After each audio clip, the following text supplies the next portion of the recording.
ಕೊರಸೊಳಿ sir government ಗಂಡನ ಮೇಲೆ ಅರಿವಣ್ಣ ಕೊರಸೊಳಿ ತವರು ನನ್ನ ಗಂಡನ ಹೆಸರು ಶೇಖಣ್ಣ, ನನ್ನ ಹೆಸರು ಜಯಮ್ಮ. ನಾವು ಮಕ್ಕಳು ನಾವು ಎಲ್ಲ ಊಟ ಮಾಡಿ ಮರಿಕೊಂಡಿವಿ. 9-10 ಗಂಟೆಗೆ ಕಾಲು ಎದ್ದೋಗಿರು ಸರ್, ಗೊತ್ತಿಲ್ಲ ನನಗೆ. ನನ್ನ ಮಗನೇ ನಾನು ನೀರು ಕೊಡ್ತೀನಿ ಅಂತ ಎಬ್ಸಾನ. ಆವಾಗ ಎದ್ದು ಕಟ್ಟೆ ನಾನು ಅಪ್ಪ ಹೊರಗೆ ಮಕ್ಕಳಪ್ಪ ಲೈಟ್ ತೆಗೆದು ಮಕ್ಕಳಿಲ್ಲ, ಹಂಗೆ ಮಕ್ಕಳ ಹೊರ ಮಕ್ಕಳಿದ್ದಾಗ ಆಸೆ ಒಯ್ದಿಲ್ಲ ಅಂತ ಆಸೆ ತಗೊಂಡೋಗಿ ನಾನು ಹಚ್ಚಿನಿ ಸರ್. ಆವಾಗ ನಾನು ಬೆಟ್ಟು ನೋಡಿ ಹರಿಸಿ ನನ್ನ ಮಕ್ಕಳು ಇಡ್ತೀನಿ ಸರ್. ಇಷ್ಟೇ ನನಗೆ ಗೊತ್ತಿದ್ದು, ನನಗೆ ಅಂತ ಏನು ಗೊತ್ತಿಲ್ಲ ಸರ್. ನನ್ನ ಗಂಡಂತ ಯಾರ ಮೇಲೆ ನಿರುದ್ದೆ ಗೊತ್ತಿಲ್ಲ, ನನ್ನ ಗಂಡ ಯಾರಿಗೆ ಕಟ್ಟಕ್ಕಾಗಿಲ್ಲ ಸರ್. ಜಯಮ್ಮ ಸರ್. ನನಗೆ 1 ಗಂಟೆಗೆ ಫೋನ್ ಮಾಡಿದ್ರು ಮಕ್ಕಳು ಇದ್ರಂಗೆ ಆಗೈತೆ ಅಂತ ನಾನು ಬಂದಿದ್ದೀನಿ ಸರ್.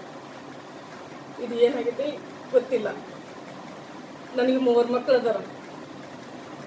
ನನಗೆ ದಿವಸ ರಾತ್ರಿ ನನಗೆ 4 ದಿವಸಕ್ಕೆ 5 ದಿವಸಕ್ಕೆ ನನಗೆ ಟಾರ್ಚರ್ ಮಾಡಿದ್ದಾರೆ. ರೇಟ್ ಅಂತ ಅದನ್ನ ಮಾಡ್ತಾ ಇದನ್ನ ಮಾಡ್ತಾ ಅಂತ ಆ ರೀತಿ ನಾನು ಮಾಡ್ಕೊಂತ ಹೋದ್ರ ಸುತ್ತ ನಾನು ಮಾಡ್ಕೊಂತ ಹೋಗಿನ್ರಿ. ನನ್ನ ಮನ್ಯಾಗ ಅಲ್ಲಿ ಬೆಂಗಳೂರಿಗೆ ಕರ್ಕೊಂಡು ಹೋಗಿಸಿದ್ದೆ ಅದೇ ರೀತಿ ಮಾಡ್ಕೊಂತ ಹೋದ್ನರಿ. ನಾನು ಬಂದು ತವ್ರ ಮನೆಯಾಗಿದ್ದೆ. ನಾನು 20 ದಿವಸ ಅಲ್ಲೇ ಇದ್ದೀನಿ. ಇವಾಗ 1 ಗಂಟೆಗೆ ಫೋನ್ ಮಾಡಿದ್ರೆ ನಾನು ಇಲ್ಲಿ ಬಂದಿದ್ದೀನಿ. ನಾನು ಯಾರ ಮೇಲೆ ಅನುಮಾನಿಲ್ಲ. ನಿನ್ನ ಹೆಸರೇನು? గంగమ్మ సార్. మాకు పెద్దారివానంలో రాత్రి ఇన్సిడెంట్ జరిగింది. కేసన్న ఉప్పరి కేసన్న అనే అతను అనుమానాస్పద పరిస్థితుల్లో రక్తగాయాలతో చనిపోయి ఇంటి ముందు చనిపోయి వెల్లెలకలా పడి ఉన్నాడు. అతనికి గొంతు పైన పెద్ద రక్తగాయమైంది.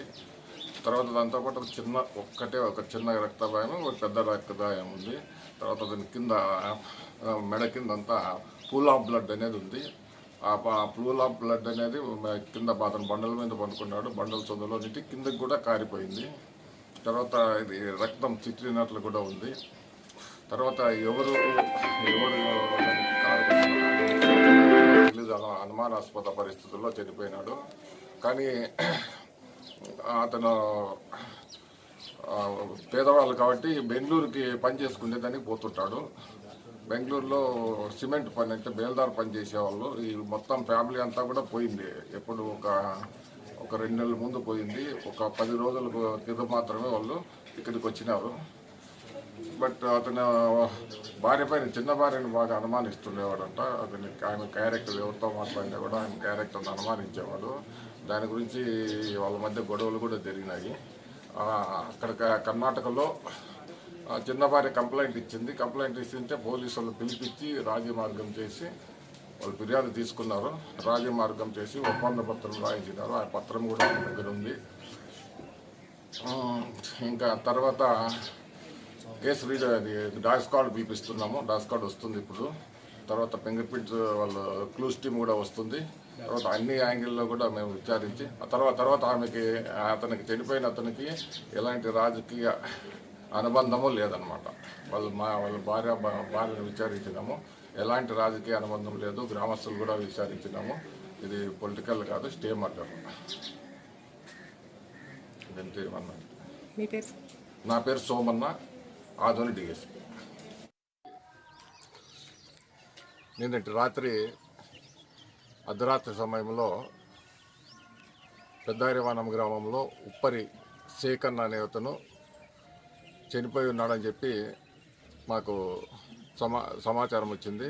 అతని మరణం అనుమానాస్పద పరిస్థితుల్లో జరిగిందని చెప్పి కూడా సమాచారం వచ్చింది. దానిపైన మేము ఇక్కడికి పెద్దారివానం గ్రామానికి వచ్చి నేను సిఐ మరియు సిబ్బంది గ్రామానికి వచ్చి నేరస్థలాన్ని శుభ్రంగా పరిశీలించినాము. తర్వాత డాగ్ స్క్వాడ్ని తీసుకున్నాము. Finger print and clues team యొక్క సహకారం కూడా తీసుకున్నాము. ఈ కేసులో మేము కేసు రిజిస్టర్ చేసుకొని ఇన్వెస్టిగేషన్ చేస్తున్నాము. తర్వాత అన్ని యాంగిల్లో కూడా మేము విచారణ చేసి మరణానికి చనిపోయడానికి కారణం ఏమనేది తొందరలో కనిపెడతామని ఈ సందర్భంగా తెలియజేస్తున్నాను. సోమన్న, డిఎస్పీ.